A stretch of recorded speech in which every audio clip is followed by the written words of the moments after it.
Ball langsung jadi trending topik dunia.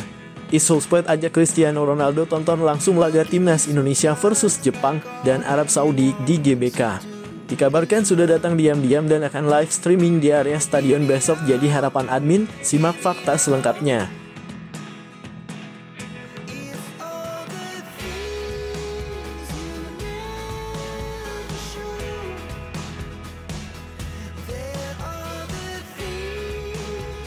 Siap guncang Sentaro Nusantara.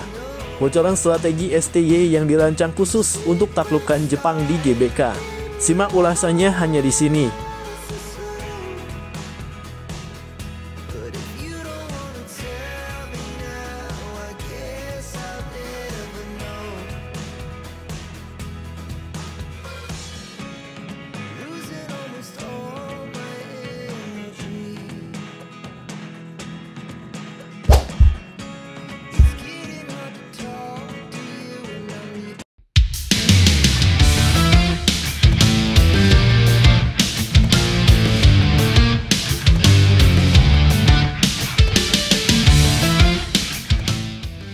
Seluruh pencinta sepak bola tanah air kini tengah menantikan dengan penuh antusias laga penting yang akan berlangsung besok di Stadion Gelora Bung Karno (GBK) Jakarta. Partai yang mempertemukan timnas Indonesia melawan raksasa Asia, Jepang, ini bukanlah laga biasa. Pertandingan tersebut adalah bagian dari kualifikasi Piala Dunia putaran ketiga, di mana kemenangan menjadi kunci penting bagi Indonesia untuk terus melangkah menuju impian tampil di Piala Dunia. Kabar terbaru yang menghebohkan publik adalah bocoran taktik jitu dari pelatih Shin Tae-yong (STY). Pelatih asal Korea Selatan ini dikabarkan telah menyiapkan strategi khusus yang dirancang untuk mengatasi kecepatan dan ketajaman Jepang. Berbekal pengalaman internasional dan pemahaman mendalam tentang gaya permainan Asia Timur, STY kabarnya akan menurunkan formasi dan pola permainan yang tak terduga, memanfaatkan kecepatan serangan balik serta kekompakan lini tengah yang solid. Tidak hanya itu, kabar mengenai formasi baru yang akan diperkenalkan juga mencuri perhatian publik. STY disebut-sebut akan menerapkan formasi dengan pendekatan dinamis, di mana para pemain kunci seperti Marcelino Ferdinand dan Pratama Arhan akan berperan penting dalam menjaga keseimbangan antara serangan dan pertahanan. Mereka diharapkan dapat mengunci ruang gerak pemain Jepang dan membuka peluang emas di sisi lapangan. Dukungan supporter Indonesia tentu menjadi elemen tambahan yang tak kalah penting. Ribuan penonton siap memadati GBK untuk memberikan semangat bagi Garuda di laga yang penuh gengsi ini. Tidak hanya pendukung lokal, kabarnya beberapa supporter dari Korea Selatan juga akan hadir untuk memberikan dukungan kepada Shin Tae-yong. Besok, sorotan seluruh Nusantara akan tertuju pada GBK. Mampukah STY dan tim asuhannya mengukir sejarah dengan menaklukkan Jepang? Semua harapan kini terletak pada taktik jitu STY dan semangat Garuda yang tak kenal menyerah.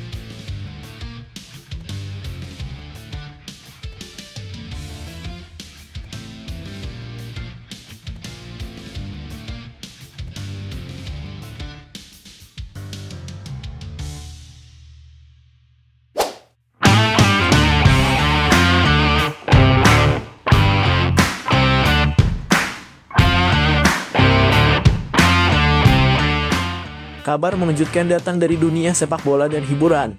Bintang YouTube dan streamer ternama eShowSport baru saja tiba di Indonesia bersama mega bintang sepak bola Cristiano Ronaldo. Kedatangan mereka langsung membuat heboh para penggemar, khususnya karena tujuan utama mereka adalah untuk menonton laga penting timnas Indonesia melawan Jepang dan Arab Saudi di Stadion Gelora Bung Karno (GBK). Setelah beberapa waktu terakhir sering membagikan konten tentang kekagumannya pada Ronaldo, eShowSport kini berhasil membawa idolanya itu ke Indonesia, sebuah kejutan besar yang disambut meriah oleh para penggemar. Momen bersejarah ini membuat banyak orang menantikan apakah kehadiran Ronaldo di stadion dapat memberikan semangat tambahan bagi timnas Indonesia yang tengah berjuang di putaran ketiga kualifikasi Piala Dunia. Dikabarkan eShowSport dengan antusias mengajak Ronaldo untuk menyaksikan langsung bagaimana antusiasme supporter tanah air mendukung timnas. Ronaldo yang sebelumnya berkarier di Al Nassr dan kini melanjutkan kariernya di Liga Pro Saudi sangat mengenal atmosfer sepak bola Asia. Ia terlihat antusias dengan pengalaman baru ini, terlebih untuk menyaksikan laga penting yang mempertemukan Indonesia melawan negara-negara kuat di Asia. Menurut kabar, keduanya dijadwalkan hadir di tribun VIP di GBK dan penggemar sudah tidak sabar menanti momen ini. Tidak hanya sebagai penonton, kehadiran Ronaldo juga disebut-sebut dapat memberi inspirasi bagi para pemain muda Indonesia yang bermimpi mengikuti jejaknya. Kedatangan isu Spurs dan Ronaldo ini menjadi sorotan utama dan seluruh mata kini tertuju pada laga yang tak hanya krusial bagi Indonesia, tetapi juga penuh dengan momen bersejarah yang tak terlupakan. Mampukah timnas Indonesia membuat kejutan di hadapan sang legenda?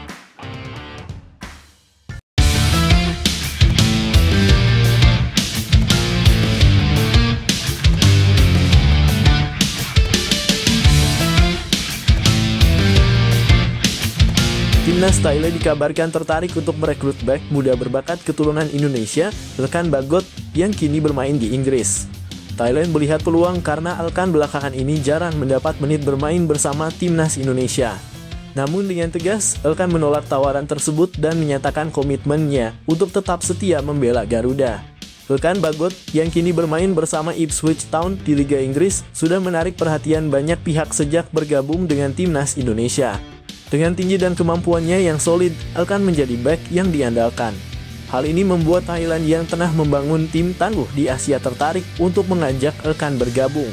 Beberapa media di Thailand bahkan menyebutkan bahwa mereka siap menaturalisasi Elkan agar ia bisa memperkuat skuad mereka. Namun Elkan Bagot langsung memberikan pernyataan tegas mengenai pilihannya. Pemain bertalenta ini menyatakan bahwa ia ingin terus membela Timnas Indonesia. Indonesia adalah negara yang pertama kali memberi saya kesempatan bermain di ajang internasional. Saya merasa bangga dan terhormat bisa mengenakan seragam Timnas Indonesia. Saya akan terus memberikan yang terbaik untuk Indonesia, ujar Elkan. Di media sosial, para pendukung Timnas menyambut hangat keputusan Elkan tersebut. Banyak penggemar yang mengungkapkan rasa bangga dan apresiasinya. Ini baru pemain yang punya jiwa nasionalis. Loyalitasnya membuktikan bahwa Elkan bermain untuk negara bukan hanya kesempatan, tulis salah satu penggemar di Twitter yang mendapat banyak dukungan dari pengguna lainnya.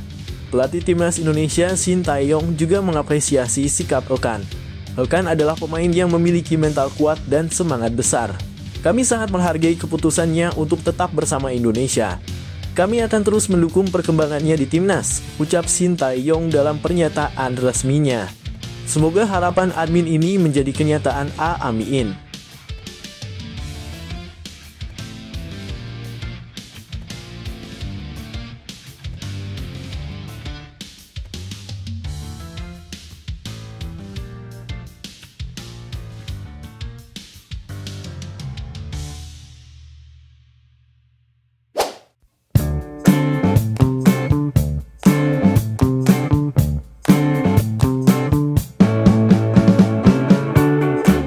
Langkah PSSI untuk Timnas Indonesia asuhan Shin Tae-yong membuat heran media Vietnam. Dalam salah satu beritanya, media Vietnam Soha menyoroti persiapan Timnas Indonesia jelang Piala AFF 2024 yang sebentar lagi akan berlangsung. Selain membahas soal Timnas Indonesia, media Vietnam tersebut juga menyoroti kondisi yang sedang terjadi pada tim kuat di Piala AFF 2024. Ternyata, secara kebetulan tim-tim kuat di Asia Tenggara tengah mengalami masalah yang cukup berat. Satu persatu tim memiliki masalahnya yang cukup serius, tak terkecuali Timnas Indonesia. Menurut media Vietnam Soha, Timnas Indonesia kemungkinan besar tidak akan bisa diperkuat oleh pemain-pemain intinya, terutama pemain Timnas Indonesia yang bermain di Eropa. Penyebabnya adalah karena Piala AFF tidak termasuk dalam jadwal resmi FIFA, sehingga kemungkinan besar klub tak akan mau melepas pemain mereka untuk membela Timnas Indonesia. Hal serupa juga terjadi pada Thailand yang kemungkinan tidak bisa diperkuat hingga 10 pemain inti mereka. Satu hal yang membuat heran media Vietnam adalah langkah berani PSSI untuk mengatasi masalah dari Timnas Indonesia di Piala AFF 2024 ini. Menurut media Vietnam, PSSI sangat berani untuk mengirim Timnas Indonesia U22 sebagai tim yang akan bermain di Piala AFF 2024. Tentunya langkah PSSI ini sangat berani karena tim lainnya mengirimkan skuad utama mereka. Namun langkah ini harus diambil agar skuad utama Timnas Indonesia bisa fokus kepada sisa pertandingan kualifikasi Piala Dunia 2026 zona Asia. Untuk fokus di kualifikasi Piala Dunia 2026, mereka memutuskan hanya menggunakan skuad Timnas Indonesia U22 untuk berlaga di Piala AFF 2024, tulis media Vietnam Soha.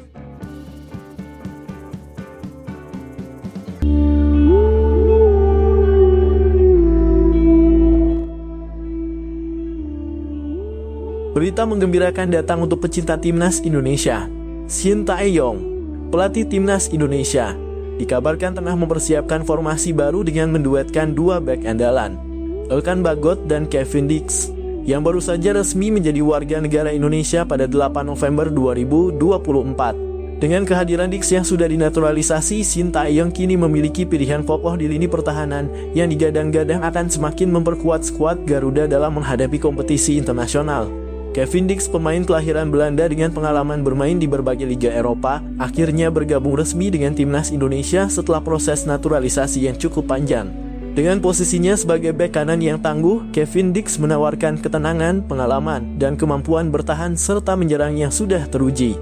Di sisi lain, Elkan Bagot yang lebih muda namun juga penuh potensi telah membuktikan kualitasnya di posisi bek tengah dalam beberapa pertandingan timnas sebelumnya.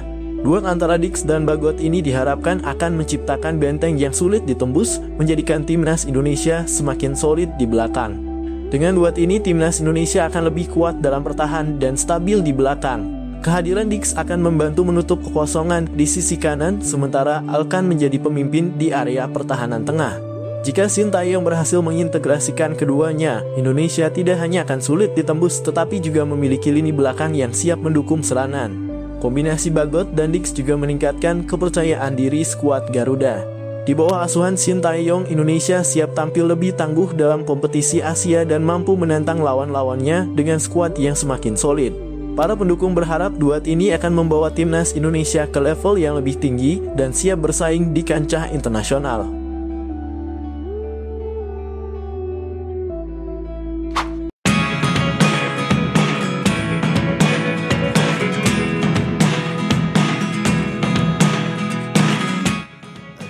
Timnas Thailand dikabarkan tertarik untuk merekrut bek muda berbakat keturunan Indonesia, Elkan Bagot, yang kini bermain di Inggris. Thailand melihat peluang karena Elkan belakangan ini jarang mendapat menit bermain bersama timnas Indonesia. Namun dengan tegas, Elkan menolak tawaran tersebut dan menyatakan komitmennya untuk tetap setia membela Garuda. Elkan Bagot, yang kini bermain bersama Ipswich Town di Liga Inggris, sudah menarik perhatian banyak pihak sejak bergabung dengan timnas Indonesia. Dengan tinggi dan kemampuannya yang solid, Elkan menjadi bek yang diandalkan. Hal ini membuat Thailand yang tengah membangun tim tangguh di Asia tertarik untuk mengajak Elkan bergabung. Beberapa media di Thailand bahkan menyebutkan bahwa mereka siap menaturalisasi Elkan agar ia bisa memperkuat skuad mereka. Namun Elkan Bagot langsung memberikan pernyataan tegas mengenai pilihannya. Pemain bertalenta ini menyatakan bahwa ia ingin terus membela timnas Indonesia. Indonesia adalah negara yang pertama kali memberi saya kesempatan bermain di ajang internasional. Saya merasa bangga dan terhormat bisa mengenakan seragam timnas Indonesia. Saya akan terus memberikan yang terbaik untuk Indonesia, ujar Elkan. Di media sosial, para pendukung timnas menyambut hangat keputusan Elkan tersebut. Banyak penggemar yang mengungkapkan rasa bangga dan apresiasinya. Ini baru pemain yang punya jiwa nasionalis. Loyalitasnya membuktikan bahwa Elkan bermain untuk negara bukan hanya kesempatan, tulis salah satu penggemar di Twitter yang mendapat banyak dukungan dari pengguna lainnya. Pelatih timnas Indonesia Shin Tae-yong juga mengapresiasi sikap Elkan. Elkan adalah pemain yang memiliki mental kuat dan semangat besar. Kami sangat menghargai keputusannya untuk tetap bersama Indonesia. Kami akan terus mendukung perkembangannya di timnas, ucap Shin Tae-yong dalam pernyataan resminya. Semoga harapan admin ini menjadi kenyataan. Amin.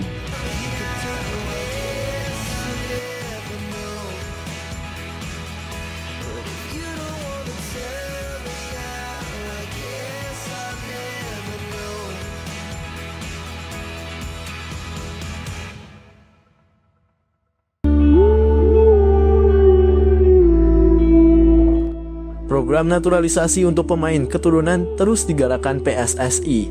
Setidaknya ada 16 pemain di era Shin Tae-yong yang menjalani proses tersebut demi memperkuat timnas Indonesia. Nama terbaru yang resmi menjadi warga negara Indonesia dalam kurung WNI melalui proses naturalisasi adalah Mads Hilgers dan Eliano Reijnders. Kedua pemain berdarah Indonesia Belanda itu juga sudah mencatat debut bersama Garuda di kualifikasi Piala Dunia 2026. Lantas muncul pertanyaan, sampai kapan program naturalisasi dilakukan? Apakah di masa depan 11 pemain utama yang masuk line up semuanya diisi amunisi blasteran? Ex-co PSSI Arya Sindulingga memberikan jawaban. Sampai kapan? Sampai kita nggak butuh pemain yang kurang. Ya, kalau kita butuh pemain masa nggak diambilkan Sayan? Kalau lokalnya ada yang bisa ngimbangi ngapain pula? Ujarnya saat berbincang dengan Hamka Hamzah di kanal YouTube-nya belum lama ini. Kebijakan naturalisasi pemain keturunan untuk timnas Indonesia menjadi program jangka panjang PSSI. Itulah sebabnya mengapa banyak pemain belia yang dinaturalisasi. Justin Hubler dan Rafael Struijk misalnya yang kini baru menginjak 21 tahun. Pak Erik selalu katakan kita butuh 150 pemain dari U-Strip 15 sampai senior, jadi kita penuhi semuanya total 150. Jadi regenerasinya enak, kalaupun nanti ada yang tertinggal masih ada regenerasi berikutnya, papar Arya Sinulinga. Bisa dilihat pemain senior kan sedikit seperti Tom Haye, J. Idzes masih muda, jadi ini proses yang kalau kita lihat adalah di mana kita kurang di situ dimasukkan. Artinya gini kami PSSI, di mana kurang kami cari pemain. Kalau perlu kita cari ke Pluto mana tahu ada keturunannya. Tapi kalau cukup ngapain tapi sesuai kualitas ya, lanjutnya.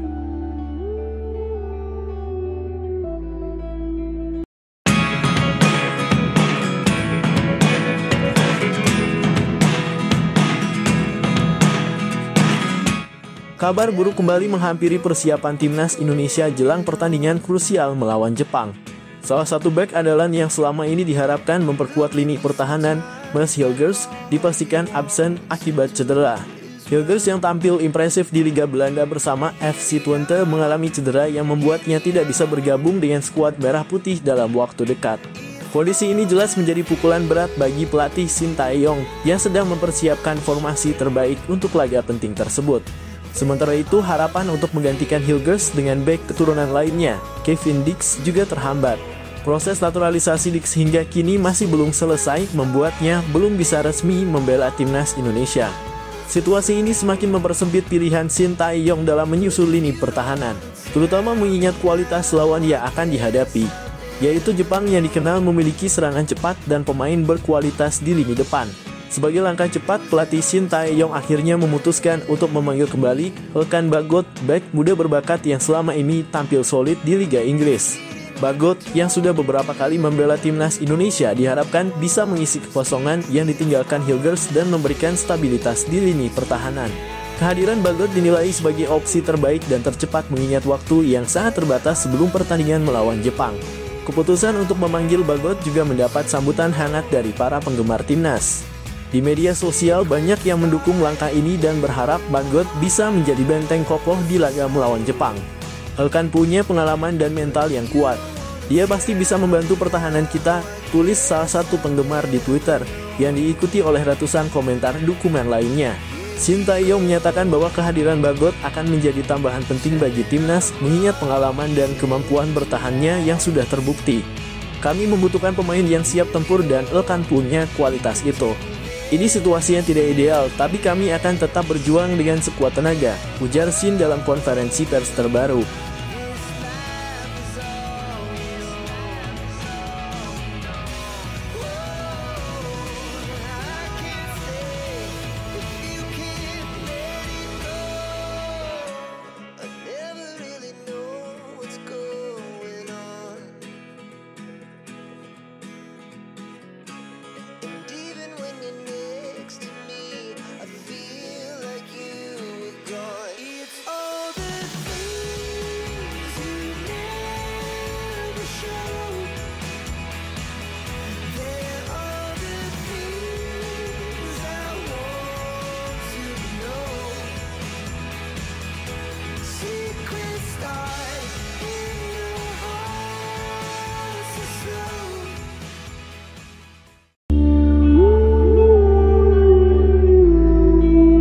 Legenda asal Brasil, Roberto Carlos, membocorkan cara agar timnas Indonesia mengalahkan Jepang di matchday kelima grup C kualifikasi Piala Dunia 2026 zona Asia yang dilangsungkan di Stadion Utama Gelora Bung Karno SUGBK, Jumat 15 November 2024 malam waktu Indonesia Barat. Pemilik tendangan kaki keras ini memberikan pesan tersirat kepada skuad Shin Tae-yong lewat video salah satu iklan minuman bersoda 22 tahun lalu. Medio 2002 muncul iklan yang menampilkan Roberto Carlos sedang melawat ke Jepang. Bukan untuk berlibur melainkan untuk membela timnas Brasil di Piala Dunia 2002. Saat berada di bandara, Roberto Carlos bertemu seorang bocah yang kemudian meminta tanda tangannya. Sebagai tanda terima kasih kepada Roberto Carlos, si bocah pun memberikan minuman kepadanya serta melakukan ojigi atau membungkuk. Bagi orang Jepang, membungkuk di hadapan orang lain merupakan tanda hormat. Awalnya Roberto Carlos agak bingung dengan apa yang dilakukan bocah Jepang tersebut. Namun setelah mencari tahu, Roberto Carlos baru paham ojigi merupakan tradisi yang biasa dijalankan orang Jepang. Karena itu, ketika melakoni pertandingan menghadapi Jepang di pertandingan sepak bola, Roberto Carlos mencoba melakukan ojigi. Ketika hendak melakukan tendangan bebas, Roberto Carlos melakukan ojigi di hadapan para pagar betis yang berasal dari Jepang. Sontak para pagar betis melakukan penghormatan balik alias juga melakukan ojigi kepada Roberto Carlos. Saat para pagar betis itu membungkuk, Roberto Carlos melepaskan tendangan yang meluncur mulus ke gawang Jepang. Apakah